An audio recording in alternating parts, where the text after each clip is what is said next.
Hello everyone. तो कैसे हो आप सब? उम्मीद करता हूँ आप सब अच्छे होंगे, मस्त तरीके से अपने पढ़ाई को कर रहे होंगे। तो बच्चे, आज के इस लेक्चर में यानी लेक्चर नंबर 19 में हम लोग समझेंगे कि फ्लो का मतलब क्या होता है, कंट्रोल का मतलब क्या होता है, फ्लो एंड कंट्रोल प्रोग्राम में किस तरीके से यूज किए जाएंगे और इसके रिगार्ड्स आपके एग्जाम में क्वेश्चन किस तरीके से पूछे जाएंगे। ठीक है, ओके। तो आज जो हम लोग पढ़ने वाले हैं उस टॉपिक का नाम क्या है? Flow and control. तो सबसे पहले उस टॉपिक को यहाँ पे हम लोग लिखते हैं।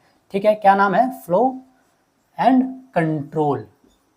समझेंगे इसको कि इसका मतलब होता क्या है और ये कैसे काम में लिया जाएगा। ठीक, तो देखो यहाँ पे दो वर्ड आए हैं, एक है फ्लो और दूसरा है कंट्रोल। समझते हैं कि फ्लो का मतलब क्या होता है। सुनना ध्यान से। फ्लो का मतलब अगर आपसे पूछा जाए तो आप क्या बोलोगे? कि किसी चीज को एक जगह से दूसरी जगह फ्लो करना। जैसे पानी को आपने यहाँ पे रख दिया और अगर पानी एक जगह से दूसरे जगह बह रहा है तो आप बोलते हो फ्लो ऑफ वाटर। ठीक है, अगर कोई डेटा एक जगह से दूसरे जगह ट्रांसमिट कर रहा है मतलब हम लोग कहते हैं फ्लो ऑफ डेटा।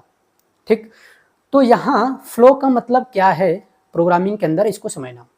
यहाँ फ्लो का मतलब होता है ऑर्डर, एक ऐसा ऑर्डर जहां पर प्रोग्रामिंग सीक्वेंस मैनर में एग्जीक्यूट होता है, रन होता है। ठीक, तो फ्लो का मतलब क्या है यहाँ पे? एक ऑर्डर। ठीक, तो अगर इसको आपको डिफाइन करना तो कैसे लिखोगे? तो लिखना flow means the order in which programme runs line by line. हो गया? ठीक है। दूसरा वर्ड यहाँ पे है कंट्रोल। कंट्रोल का मतलब क्या होता है? किसी चीज को कंट्रोल करना यानी नियंत्रण में लाना।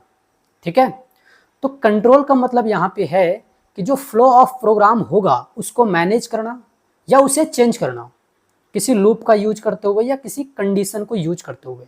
ठीक, ये जो कंट्रोल है ये बताता है कि जो प्रोग्राम में लाइन लिखी हुई है ये कब तक रन करेगी, कब रन नहीं करेगी और ये मल्टीपल टाइम अगर रिपीट करेगी तो कब तक करेगी। ये चीजें कौन बताता है? कंट्रोल। ठीक है, तो ये दोनों वर्ड का मतलब हो गया। अब कुछ बातें लिख लो, फिर इसके बारे में हम लोग और डिटेल में पढ़ेंगे। ठीक है, ओके। तो अगर आपको यहाँ पे बोला जाए कि फ्लो का मतलब क्या है, फ्लो का मतलब, तो यहाँ देखो फ्लो का मतलब लिखो, it means the order in which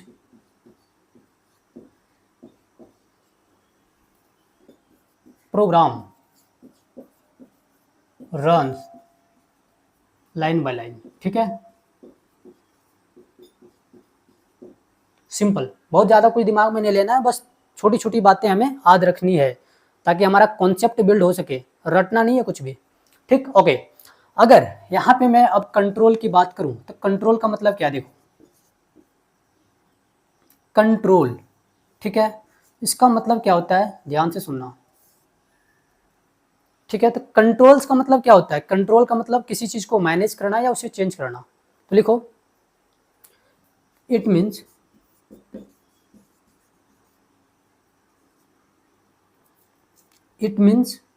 the managing और changing the flow of programme.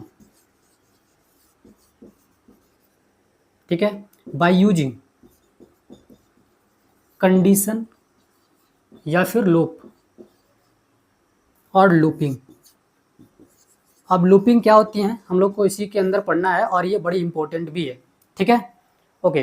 तो इतनी बात समझ में आई फ्लो का मतलब और कंट्रोल का मतलब। कहीं दिक्कत हो तो कमेंट सेक्शन में पूछ लेना। ठीक, अब देखो ये जो कंट्रोल है ये तुम्हें बताता है, लिखो इट टेल्स अबाउट क्या? When run a line. ठीक है, when not run a line. ठीक है, एक चीज और लिख लो, व्हेन रिपीट द लाइन। ठीक है, तो ये तीन चीजें बताता है हमें कौन? ये कंट्रोल। ठीक है, तो हमें क्या क्या बताता है कि कोई लाइन कब रन करेगा, कोई लाइन कब रन नहीं करेगा, और अगर वो रिपीट कर रहा है मल्टीपल टाइम्स तो वो कब करेगा। ठीक है, ओके। तो ये कुछ बातें हैं जो इन दोनों वर्ड के रिगार्ड्स हैं, इसको लिख लो। चलो जी, अब हम लोग समझते हैं कि स्टेटमेंट का मतलब क्या होता है सी प्लस प्लस के अंदर। तो देखो, स्टेटमेंट का मतलब सी प्लस प्लस के अंदर है एक सिंगल इंस्ट्रक्शन। क्या? एक सिंगल इंस्ट्रक्शन, यानी एक अकेला निर्देश जो कंप्यूटर को ये बताता है कि तुम्हें क्या करना है। यानी तुम्हें कैलकुलेट करना है, किसी कंडीशन को चेक करना है, या किसी चीज़ को रिपीट करना है। ये चीज़ें कौन बताता है? एक स्टेटमेंट। ठीक है, तो अगर तुम्हें लिखना हो तो कैसे लिखोगे? Statement is a single instruction.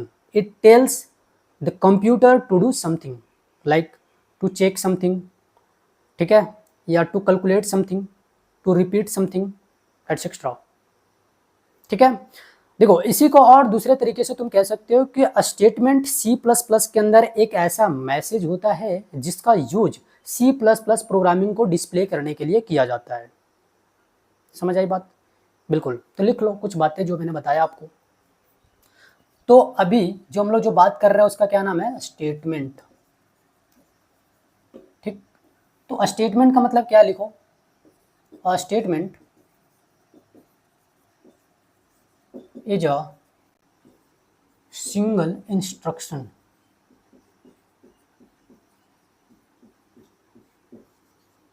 ठीक, लिखो it tells the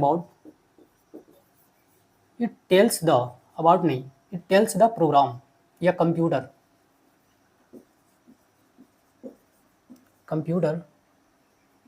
two do something.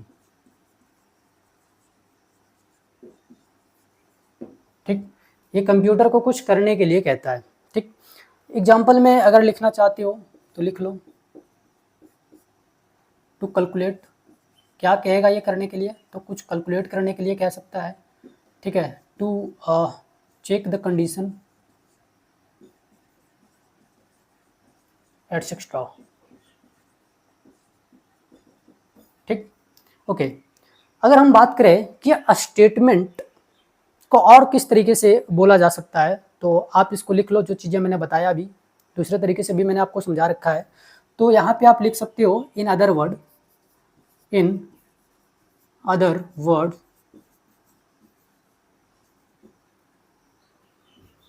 those message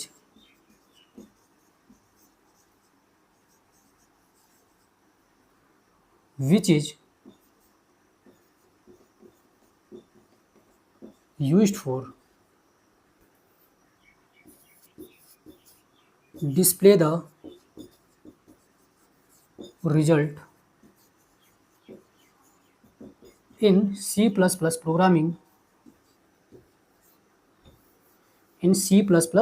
programming is known as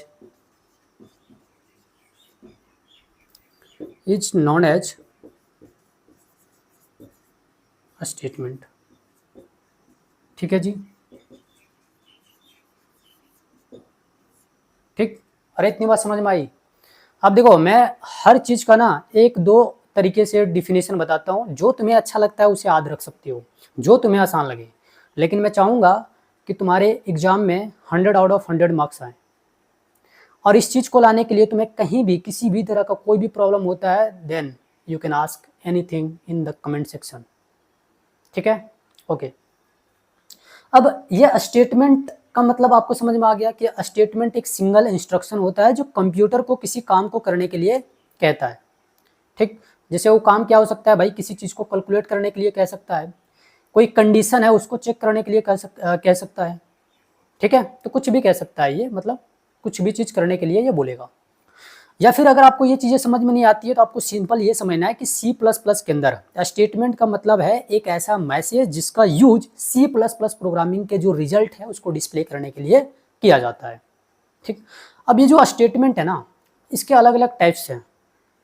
ठीक है, स्टेटमेंट के क्या हैं? अलग अलग टाइप्स। आओ इसे समझते हैं कि स्टेटमेंट के कौन कौन से टाइप हैं। तो आप हेडिंग बना सकते हो, टाइप्स ऑफ स्टेटमेंट। हेडिंग क्या बना सकते हो? Types of statement. बना जल्दी heading, types of statement. Okay, ठीक है सर। तो जो हम लोग हेडिंग बना रहे हैं क्या भाई? Types of statement. स्टेटमेंट के कौन कौन से टाइप हैं ये तो लिखो, उससे पहले समझ लो स्टेटमेंट के जो टाइप होते हैं ना ये बेसिकली तीन हैं, ठीक है। तीन तरह के स्टेटमेंट होते हैं, एक होता है सिलेक्शन स्टेटमेंट या इसी को कंडीशनल स्टेटमेंट भी कहते हैं, दूसरा होता है इटरेशन स्टेटमेंट और तीसरा होता है जंपिंग स्टेटमेंट। अब ये चीज़ें होती क्या है हम लोग डिटेल में पढ़ेंगे, फिलहाल अभी इसके टाइप्स को लिख लो, ठीक। तो लिखो there are three type of statement, ठीक है। पहला क्या होता है भाई, देखो पहला होता है सिलेक्शन स्टेटमेंट, सिलेक्शन या इसी को कंडीशनल स्टेटमेंट भी कहते हैं, कंडीशनल स्टेटमेंट, ठीक। दूसरा जो होता है यहाँ पे वो होता है इटरेशन स्टेटमेंट। क्या होता है? इटरेशन स्टेटमेंट, ठीक। और तीसरा जो होता है यहाँ पे ये होता है जंपिंग स्टेटमेंट। क्या होता है भाई? Jumping statement. अब देखो ये तीन तो अलग अलग टाइप हैं बच्चे, लेकिन ध्यान रखना कि ये जो टाइप है ये अपने आप में बहुत बड़ा बड़ा टाइप है, मतलब सभी के अंदर बहुत सारी चीज़ें आपको पढ़ना है, ठीक। ऐसा नहीं है कि बस तीन टाइप है हो गया। अब इसके अंदर और अलग अलग टाइप आएंगे जो तुम्हें बहुत ध्यान से पढ़ना है, क्योंकि वहाँ से क्वेश्चन आते हैं, ठीक। जैसे आपने डू वाइल, वाइल लूप, ठीक है, डू वाइल लूप, इन सारी चीज़ों का नाम आपने सुन रखा होगा, तो ये इसी के अंदर आता है, ठीक। आपको लूपिंग के रिगार्ड क्वेश्चन देखने को मिले होंगे, वो इसी से आएगा, ठीक है। तो आपको अच्छे से समझना है, ध्यान से समझना है। फिलहाल आज जो हम लोग बात करेंगे सिर्फ एक टाइप के बारे में बात करेंगे, बाकी हम लोग अगले लेक्चर में बात करेंगे दो के बारे में। दो और तीन वाले जो टाइप हैं इसको हम लोग अगले लेक्चर में बात करेंगे, क्योंकि अब जो मेरा मकसद है वो लेक्चर को छोटा बनाना है और ज़्यादा कंटेंट को आपको देना है, क्योंकि वीडियो आप लोग देखते नहीं हो पूरा कंप्लीट, है ना। वीडियो कभी देखते हो कंप्लीट? नहीं। चलो, तो हेडिंग बना सकते हो सिलेक्शन स्टेटमेंट। देखो स्टेटमेंट का एक और मतलब होता है, नोट में अगर लिखना चाहो तो लिख सकते हो, statement is used for display the result in C++। Note में लिखना चाहो तो लिख लो कि statement is also used for display the result in C++, ठीक है, या C++ प्रोग्रामिंग, जो तुम्हें लिखना है लिख लो कहीं कोने में अगर तुम्हें लगे कि लिखना है तो, वरना उतना ज़्यादा जरूरी भी नहीं है, इसका डेफिनेशन में ही आ गया है सारा चीज़, ठीक। तो अभी जो हम लोग पहला पढ़ने जा रहे हैं उसका क्या नाम है? Selection statement. सिलेक्शन स्टेटमेंट, ठीक। तो सिलेक्शन स्टेटमेंट क्या होता है इसको समझो ध्यान से। सिलेक्शन स्टेटमेंट मतलब एक ऐसा स्टेटमेंट जिसका यूज किसी रिजल्ट को C++ के अंदर दिखाने के लिए किया जाएगा, लेकिन ये किसी कंडीशन पे डिपेंड करेगा। क्या बोला सर आपने? फिर से एक बार बोल दो। देखो मैं ये बोल रहा हूँ कि सिलेक्शन स्टेटमेंट का मतलब होता है एक ऐसा स्टेटमेंट जिसका यूज आप C++ प्रोग्रामिंग में किसी रिजल्ट को डिस्प्ले करने के लिए करते हो, लेकिन ये जो रिजल्ट डिस्प्ले हो रहा होगा ये किसी कंडीशन पे डिपेंड करेगा, ठीक है, ओके। तो अगर आपको इस चीज को लिखना हो, राइट, अगर इस चीज को अगर आपको लिखना हो बहुत अच्छे तरीके से, तो आप कैसे लिख सकते हो? लिख सकते हो बड़ी सिंपल वे में, those statement which is use to display the result in C++ programming depending upon condition. जो चीज़ें मैंने बोला है उसी को बस छापना है और वही चीज़ मैं यहाँ पे करूँगा। अच्छा एक चीज़ कमेंट बताना कि जो चीज़ें मैं बोलता हूँ अगर मैं उसे बोल के निकल जाऊँ तो क्या आप लिख लोगे खुद से? मतलब अगर मैं बोर्ड पे ना लिखूँ तो कमेंट बताना ज़रा, मैं देखूँ कितने इंटरेस्टेड हो सुन करके लिखने में, ठीक है, ओके। तो अगर आपको इसको लिखना हो तो कैसे लिखोगे भाई? तो बड़ी आसान है, लिख लो यहाँ पे, those statement which is used to display the result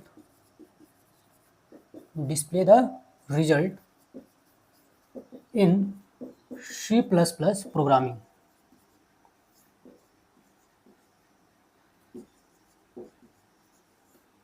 depending upon condition, ये किसी कंडीशन पे क्या करेगा? Depending upon condition. ठीक है, इतनी बात समझ में आई? बिल्कुल। चलो, अगर हम इसके आगे कुछ बात करें तो भाई ये जो सिलेक्शन स्टेटमेंट है इसके दो टाइप होते हैं। तो लिखो, इट हैज टू टाइप्स, इसके दो प्रकार होते हैं, टू टाइप। जिसमें से पहला जो होता है, मैं इससे लिखता हूँ, पहला जो होता है वो होता है इफ इल्स, और दूसरा जो होता है ये होता है स्विच। क्या होता है? स्विच। ठीक, तो इट इज सिलेक्शन स्टेटमेंट का मतलब क्या है? एक ऐसा स्टेटमेंट जिसका यूज आप C++ के अंदर किसी रिजल्ट को डिस्प्ले करने के लिए करते हो, लेकिन ये डिस्प्ले करेगा किसी कंडीशन पे डिपेंड करते हुए। ठीक, ओके। इसके दो टाइप होते हैं, पहला का नाम है इफ इल्स और दूसरा का नाम है स्विच। ठीक, यहाँ देखो एक वर्ड लिखा हुआ है इफ इल्स, ठीक है, इफ और एक है इल्स, ये दोनों क्या है? कीवर्ड है। अगर मैं इन दोनों की बात करूं तो ये अपने आप में क्या है? कीवर्ड्स हैं। तो लिख लो कहीं नोट में कि if and else are the keywords. ठीक है, अब ये कीवर्ड क्या होते हैं, आइडेंटिफायर क्या होते हैं, ये सारी चीज़ें मैंने आपको बता रखा है। तो इफ भी एक क्या है? कीवर्ड। इल्स भी एक क्या है? कीवर्ड। अब इसमें से ये जो दो टाइप हैं, इसमें से हम लोग समझेंगे पहले वाले को, यानी इफ इल्स के बारे में हम लोग अभी समझेंगे आज के इस वीडियो में। स्विच के बारे में अभी हम लोग कुछ भी नहीं पढ़ेंगे, ठीक, क्योंकि ये लंबा टॉपिक है, फिर वीडियो काफ़ी ज़्यादा लंबी हो जाएगी। ठीक है, ओके। और बात रही सिलेबस कंप्लीट कराने की भाई, तो मैं एक चीज़ बताना चाहता हूँ कि मैंने कोई एक ऑनलाइन प्लेटफॉर्म ज्वाइन कर लिया है और अब मैं वहीं पे पढ़ाता हूँ, और वहाँ सारे के सारे कोर्सेज मेरे पेड चलते हैं। ठीक है, प्लेटफॉर्म का नाम मैं यहाँ पे नहीं लेना चाहूँगा। अगर आपको कहीं यूट्यूब वगैरह पे मैं दिखूँ तो बस आप पहचान लेना कि बस मैं यहीं पे पढ़ा रहा हूँ अब। ठीक है, यूट्यूब चैनल पे मैं कहीं दिख जाऊँगा आपको। ठीक है, तो वहाँ पे आप पहचान लेना कि यस मैं यहाँ पे पढ़ा रहा हूँ। उनकी अपनी एक एप्लीकेशन है, उस पर मैं पढ़ाता हूँ, लेकिन कुछ लेक्चर यूट्यूब पे भी वो फ्री में डालते हैं। ठीक है, तो इसलिए मैं थोड़ा सा अपना चैनल पे कंटिन्यू नहीं कर पा रहा हूँ, बिकॉज मेरे चैनल से कोई पैसा वगैरह तो आता नहीं है। और भाई अभी तो पैसों की नीड है मुझे, क्योंकि खर्चा तो चाहिए ना भाई। घर वगैरह में मांगने में थोड़ी सी मुझे शर्मिंदगी फील होती है, क्योंकि मुझे ऐसा लगता है कि yes I am capable to earn some money, कुछ पैसा मैं कमाने लायक हूँ, और मैं कमाता हूँ भाई। तो अपने चैनल पे अगर मैं सिर्फ टाइम देता रहता हूँ तो कहीं से कुछ इनकम नहीं आती है और इसी में चला जाता है। ठीक है, तो थोड़ी सी अपनी भी गाड़ी चलते रहे, इसलिए मुझे दूसरे जगह पढ़ाना पड़ता है। ठीक है, ओके। तो अगर आप पेड कोर्स ज्वाइन करना चाहो और अगर यूट्यूब पे मुझे कहीं दिखो तो आप कर सकते हो, लेकिन इन माय व्यू मैं बोलूँगा मत करना। क्यों? क्योंकि वहाँ पे जो बात करी गई है ना, वो सिर्फ सिलेबस को कंप्लीट कराने की बात करी गई है। और भाई सिलेबस अगर मुझे उड़ाना हो तो मैं बहुत जल्द उड़ाता हूँ, लेकिन वहाँ पे मैं पढ़ाऊँगा बहुत अच्छा से, ऐसा बात नहीं है। यहाँ से तो बेहतर ही पढ़ाऊँगा। यहाँ जिस तरीके से पढ़ा रहा हूँ वहाँ भी वैसा ही पढ़ाऊँगा, लेकिन वहाँ पे थोड़ी सी कंटेंट ज़्यादा हो रही होगी और थोड़ी सी क्वेश्चन ज़्यादा हो रही होगी। ठीक है, सो अगर आपको अच्छे से भी पढ़ना है तो आप वहाँ से भी पढ़ सकते हो, लेकिन मैं बोलूँगा अगर आपके पास पैसे नहीं हैं तो मेरा चैनल आपके लिए सफिशिएंट है। यहाँ भी मैं उतना ही शिद्दत से पढ़ाऊँगा जितना वहाँ पढ़ाता हूँ, बस थोड़ा सा क्वेश्चन, नंबर ऑफ़ क्वेश्चन जो होंगे प्रैक्टिस के लिए वो कम होंगे। लेकिन जब मैं आपको रिवीजन कराऊंगा तो वहाँ पे मैं करा दूंगा, टेंशन लेने की ज़रूरत नहीं है। लेकिन एक चीज़, आप कहीं अगर मुझे देखो तो वहाँ पे आप मुझे मेरा चैनल का नाम और मेरे बारे में ज़रूर टाइप करना। ठीक है, इससे क्या होगी, थोड़ी सी अपनी भी चैनल की बूस्टिंग मिलेगी। ठीक है बच्चे, चलो, तो आज जो हम लोग पढ़ने वाले हैं वो इफ एल्स के बारे में पढ़ेंगे। ठीक है, ओके। तो चलो हम लोग शुरू करते हैं इफ एल्स को समझना। तो पहले इसको इरेज करते हैं। ठीक है भाई, तो हेडिंग बना सकते हो, first number part of selection statement is if else. ठीक है, तो इफ और इल्स ये जो है इसका क्या मतलब है, इसको समझो ध्यान से। तो पहला टाइप की हम लोग बात कर रहे हैं, क्या नाम है, इफ इल्स। क्या नाम है, इफ इल्स। भाई सुनो, इसका मतलब क्या होता है, फिर कुछ चीज़ें लिख लेना जो मैं बताऊंगा। ठीक है, तो देखो एक टर्म है इफ और एक है इल्स। क्या मतलब है इसका समझना। देखो इफ के अंदर ना एक कंडीशन लिखा जाएगा। क्या लिखा जाएगा? एक कंडीशन। अगर इफ के अंदर कोई कंडीशन लिखा हुआ है और अगर ये सही हो गया तो इफ का एक अपना स्टेटमेंट होगा। वो स्टेटमेंट आपको क्या हो जाएगी? डिस्प्ले हो जाएगी। क्या हो जाएगी? डिस्प्ले हो जाएगी। ठीक है।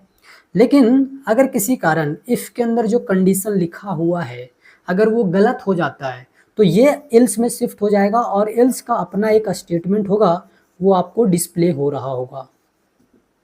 ठीक है, समझ आई बात। इफ के अंदर कोई चीज़ें लिखी हुई है और अगर उसमें जो लिखा हुआ कंडीशन है अगर वो सही हो जाएगा तो इफ का जो अपना स्टेटमेंट है वो आपको दिखेगा, और अगर वो गलत हो जाता है किसी कारण तो इल्स का स्टेटमेंट आपको दिखाएगा। ठीक, अब इसी चीज को लिख लो, लिखवा देता हूं।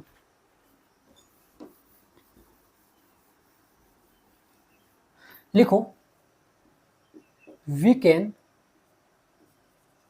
Right the condition in if. ठीक, यहां लिखो if condition is true then if a statement will be display।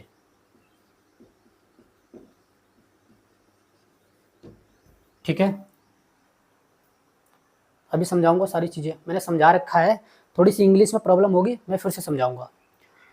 आगे लिखो इसी में and if condition is false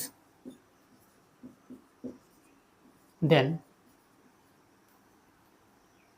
else a statement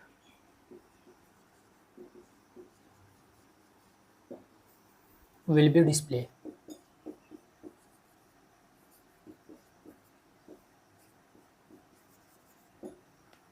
ठीक है, अब देखो यहाँ पे जो बातें लिखा हुआ ना इसको एकदम बारीकी से समझना, अभी समझाऊंगा, सो आपकी नजरें स्क्रीन पे होनी चाहिए। क्या लिखा हुआ है? We can write the condition in if. If का मतलब यहाँ अदी नहीं है, इफ का मतलब हम लोग कहते हैं ना, if I will become the rich person then definitely I can help people, right. तो ये यहाँ अदी नहीं है, इसका मतलब इफ यहाँ पे एक टर्म है जो कि एक कीवर्ड है। तो कहता है कि इफ के अंदर अगर कोई कंडीशन लिखा हुआ है और अगर ये सही हो गया, इफ कंडीशन इज ट्रू, यदि कंडीशन ट्रू हो गया, then if statement will be display, तब जो इफ स्टेटमेंट है ये डिस्प्ले होगा। अभी एक एग्जांपल कराऊंगा, चीजें क्लियर हो जाएगी। सेकंड क्या बोला है कि एंड इफ कंडीशन, इफ वाला कंडीशन अगर फॉल्स है तो इल्स वाला स्टेटमेंट डिस्प्ले होगा। ठीक है जी, इतनी बात समझ में आई? बिल्कुल।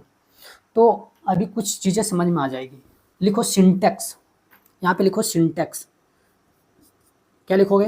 हेडिंग बनाओ, सिंटैक्स ऑफ इफ इल्स। ठीक, इफ इल्स का आप सिंटैक्स लिखो, फिर इससे किस तरीके से क्वेश्चन आएंगे ये आपको मैं बताऊंगा और कैसे सॉल्व करना है ये भी बताऊंगा। तो सबसे पहले लिखा जाएगा इफ, और यहाँ पे इस तरीके से लगाया जाएगा, पैरेंथेसिस के अंदर लिखा जाएगा कंडीशन, यहाँ पे लगाया जाएगा ओपन ब्रेसेस, यहाँ लिखा जाएगा स्टेटमेंट। ठीक, और इसको कर दिया जाएगा क्लोज, फिर यहाँ लिखा जाएगा एल्स, इसको किया जाएगा ओपन, यहाँ पे लिखा जाएगा स्टेटमेंट,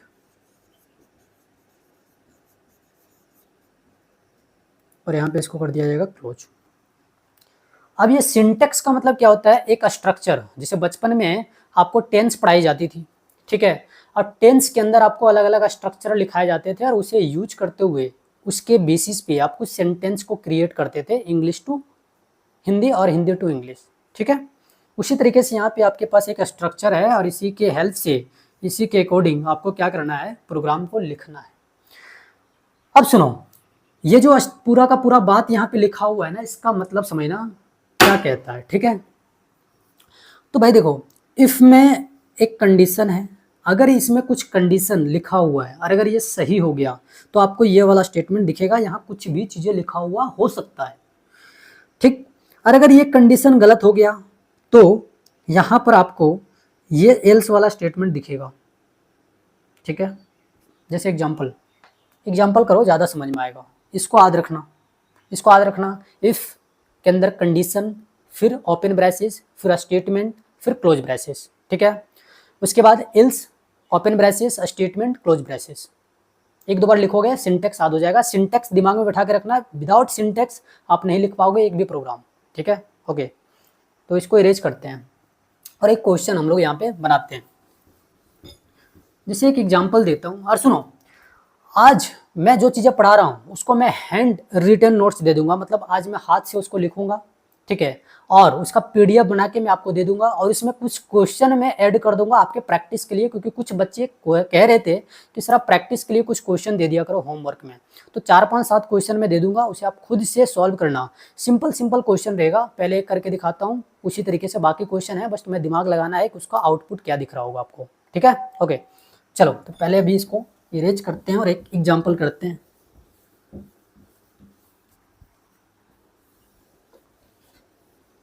चलो भाई, तो क्या कर रहे हैं, एक एग्जाम्पल कर रहे हैं हम लोग। जैसे मान लो मैं यहाँ पे लिखो फॉर एग्जाम्पल, ठीक है। तो जैसे मान लो मैं यहाँ पे लिख रहा हूँ इंट, ठीक है, और मैं यहाँ पे लिख रहा हूँ int a is equal to 5, b is equal to 7, कुछ इस तरीके से, ठीक। अब यहाँ पे मैं लिख रहा हूँ फॉर, मतलब इफ, ठीक है, और यहाँ पे मैं लिख रहा हूँ कंडीशन a जो है ये b से बड़ा है, कुछ ऐसे, ठीक। और देखो यहाँ पे मैं लिख रहा हूँ सी आउट का मतलब किसी चीज़ को डिस्प्ले करना, और यहाँ मैं लिख रहा हूँ ट्रू, ठीक है। क्या लिख रहा हूँ, ट्रू,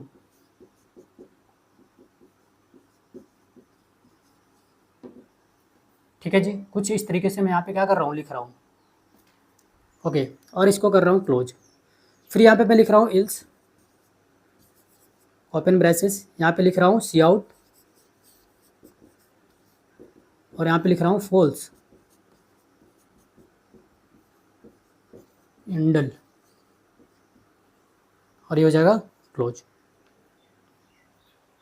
ठीक है।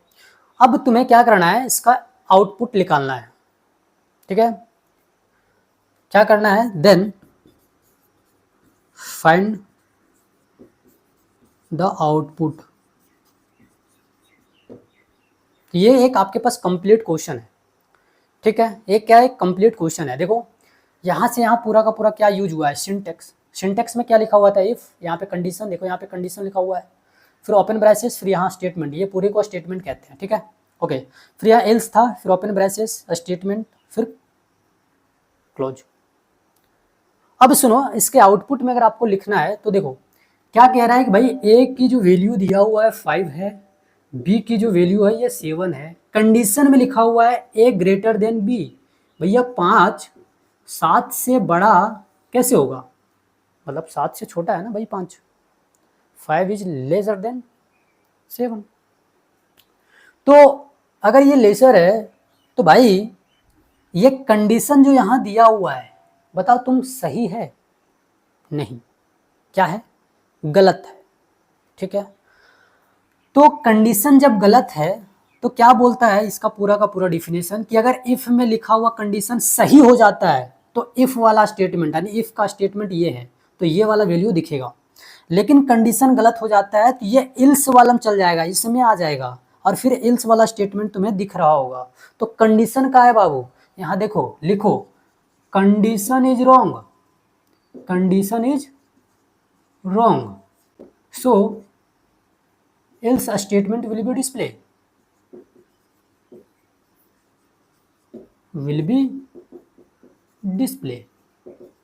अरे इतनी बात समझ में आई। तो एल्स का जो स्टेटमेंट है वो क्या है, फॉल्स। तो भाई एल्स के स्टेटमेंट में क्या डिस्प्ले हो रहा है हमें, फॉल्स। तो आंसर क्या हो जाएगा, आंसर हो जाएगा अपने पास फॉल्स। मतलब जब प्रोग्रामिंग करोगे आप तो आपको आउटपुट में फॉल्स देखने को मिलेगा, ठीक है। तो ये हो जाएगा अपने पास आंसर। तो कुछ इस तरीके से आपको नलिफाई करना है, क्वेश्चन को समझना है और बनाना है, ठीक। लेकिन देखो यहाँ पे मैं कंडीशन चेंज कर देता हूँ। अब मैं यहाँ पे क्या करता हूँ, कंडीशन को चेंज करता हूँ कुछ कुछ, ठीक है। मैं कुछ कुछ कंडीशन यहाँ पे चेंज करूँगा, ध्यान से सुनना सारी बातें। इसको इरेज करता हूँ, इसको भी इरेज करता हूँ, ठीक है। पूरा का पूरा इरेज करता हूँ, एक और क्वेश्चन देता हूँ आपको, ठीक।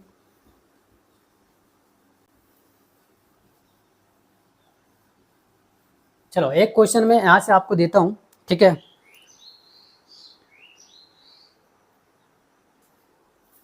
देखो मैं यहाँ पे एक और एग्जांपल ले रहा हूँ, जहाँ पे मैं लेता हूँ इंट, यहाँ पे लेता हूँ मार्क्स, ठीक है। इसके इक्वल टू में मान लो कितना, चलो यहाँ पे है 70 मार्क्स, ठीक है। कोई दिक्कत है, बिल्कुल दिक्कत नहीं है। कोई दिक्कत है क्या, बिल्कुल दिक्कत नहीं होनी चाहिए आपको, ठीक है, ओके।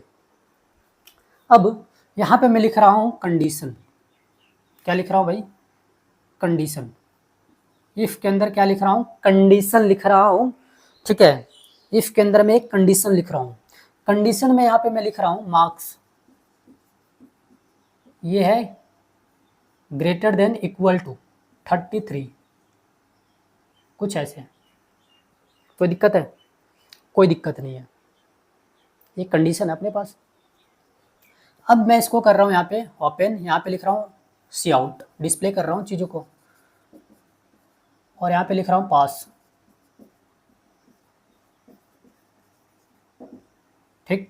और इसको मैं कर रहा हूँ क्लोज। फिर से यहाँ पे मैं लिख रहा हूँ सेकेंड वाले एल्स, यहाँ पे ओपन कर रहा हूँ, यहाँ कर रहा हूँ सी आउट, यहाँ पे लिख रहा हूँ फेल, ठीक है। और यहाँ पे इसको कर रहा हूँ क्लोज। क्या कह रहा है क्वेश्चन सुनो, आपके पास इंट यानी एक डेटा टाइप है, और मार्क्स यानी एक वेरिएबल है, और ये आपके पास 70 जो है एक क्या है, ऑपरेंड यानी वैल्यू। तो बोला है कि टोटल जो मार्क्स है 70 मार्क्स का है, लेकिन यहाँ पे कंडीशन दिया हुआ है कि अगर ये कंडीशन जो दिया हुआ है अगर ये सही है मतलब वो पास है। 70 में से अगर तुम 33 या उससे ज़्यादा नंबर लाते हो तो तुम पास हो, और अगर इससे कम नंबर लाते हो तो फेल। तो ये कंडीशन क्या है भाई, ट्रू है। भाई तुम एग्जाम लिखते हो 33 मार्क्स से कम लाते हो तो फेल हो जाते हो। यहाँ क्या बोला है कि तुम्हें पास होने के लिए 33 मार्क्स लाना होगा या उससे ज़्यादा लाना होगा। तो कंडीशन यहाँ क्या है, सही। तो यहाँ कंडीशन सही, यहाँ लिखो द गिवन कंडीशन। मैं ऐसे ही समझा रहा हूँ, सब लिखना मत आउटपुट में। आउटपुट में भाई जो चीज़ें आपको डिस्प्ले होगा वही लिखना है। तो लिखो the given condition is true, ठीक है। So if a statement will be display, ठीक है। अरे इतनी बात समझ में आती है। तो इसमें इफ स्टेटमेंट में क्या लिखा हुआ है, पास। तो आंसर तुम्हें क्या दिखेगा, पास, ये होगा आंसर। आउटपुट में तुम्हें यही दिखेगा, क्योंकि कंडीशन क्या है, सही। अगर कंडीशन गलत हो जाता तो इसमें दिख जाता। अब 2 क्वेश्चन मैंने करा दिए हैं, 5-7 क्वेश्चन मैं दे दूंगा पीडीएफ में अभी, मतलब जब वीडियो अपलोड होगी तो वहाँ से आप खुद से करने की कोशिश करना। और हर एक क्वेश्चन का टाइम मतलब क्वेश्चन नंबर लिख करके उसका आंसर मुझे वीडियो सेक्शन में मतलब कमेंट सेक्शन में बता देना, ठीक है। तो आज के इस लेक्चर में इतना ही, बहुत बहुत धन्यवाद। मिलते हैं एक नए सेशन में नए एनर्जी के साथ, तब तक के लिए पढ़ते रहो, मचाते रहो। मुझे आप सब से उम्मीद है कि आप 100 में 100 नंबर लाओगे। बस जितने चीज़ें बता रहा हूँ बस करते जाना, और थोड़ी सी PYQ अपने से भी एनालिसिस करना, ठीक है। ओके, बहुत बहुत धन्यवाद। जय हिंद, वंदे मातरम।